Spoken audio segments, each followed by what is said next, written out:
এই বাবু, এই ঘন্টা পরে কোথায় যাচ্ছিস? একটু ফারুকের বাড়ি থেকে ঘুরে আসি। ফারুকের বাড়িতে? এটা যাচ্ছিস যখন হেলমেটটা একটু পরে। আরে লাগবে না। হ্যাঁ, তোমার বেশি বাড়ানি হচ্ছে না?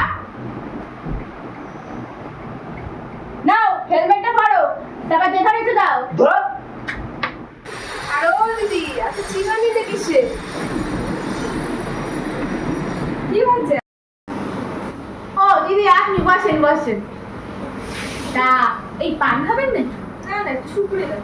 ও আচ্ছা, ঠিক আছে। এই সেটা হালিমের ছেলের গল্পটা শুনেছেন নাকি? না তো। সারা পাড়াটাই গেল, আপনি কোথায় থাকেন? বেরোই না তো ঘর থেকে, ওর জন্য। আরে একটু বেরাবেন সেরাবেন, একটু খবর খবর রাখবেন।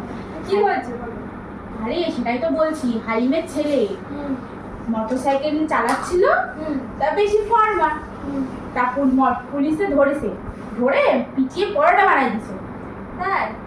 হ্যাঁ, আর কি বলি, আমাদেরটা তো জানোয়ারের জানোয়ার, একটা কথা শুনে না। ওই হালিমের মতো ছোকরাদের সাথে মেশে আর কোথা থেকে শিখে আসে এইসব, আমি আছে জোর করে পাঠিয়েছি, তাই জন্য ওই হেলমেটটা নিয়ে গেছে, নাহলে তাও যেত না। বলেন, আমরা হচ্ছে ভদ্রঘরের লোকজন, ওরকম পুলিশে যদি আমাদের গায়ে হাঠায় হাত তোলে ছেলেদের, তাহলে কেমন লাগে? ওর বাপ তো আমারই মারবে।